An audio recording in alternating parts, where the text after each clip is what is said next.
Hello everyone, welcome to I NEET Guru. Just a small update. NEET counselling এর জন্য অনেকেই আমাকে জিজ্ঞেস করছো যে ডমিসাইলে কি করব। এখন তো WBMCC তে কোনো প্রোফর্মা রিলিজ হয়নি, তাহলে কি করব? ওয়েট করব না যেটা অনলাইনে ই ডমিসাইল বেরোচ্ছে সেটা বের করে নেব? সবাইকে আমি সাজেস্ট করছি, যদি তোমাদের কাছে সময় থাকে তাহলে এখন ই ডমিসাইলটা বের করে রাখো। ঠিক আছে?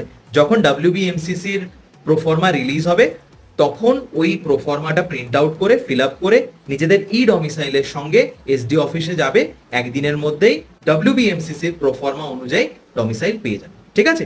এবার কোয়েশ্চেন হচ্ছে, WBMCC-র প্রোফর্মা অনুযায়ী কি ওই ডমিসাইল সার্টিফিকেটটা লাগবেই? না, রুলস অনুযায়ী তো লাগার কথা নয়, কোনো একটা ডমিসাইল সার্টিফিকেট হলেই হবে, ই ডমিসাইল হোক বা WBMCC ডমিসাইল হোক। বাট রিস্ক নিও না। সবাইকে আমি সাজেস্ট করব যে WBMCC-র যে প্রোফর্মা আছে সেই প্রোফর্মার অ্যাকর্ডিংও কিন্তু ডমিসাইল সার্টিফিকেটটা বের করে নিও। ওকে, থ্যাংক ইউ।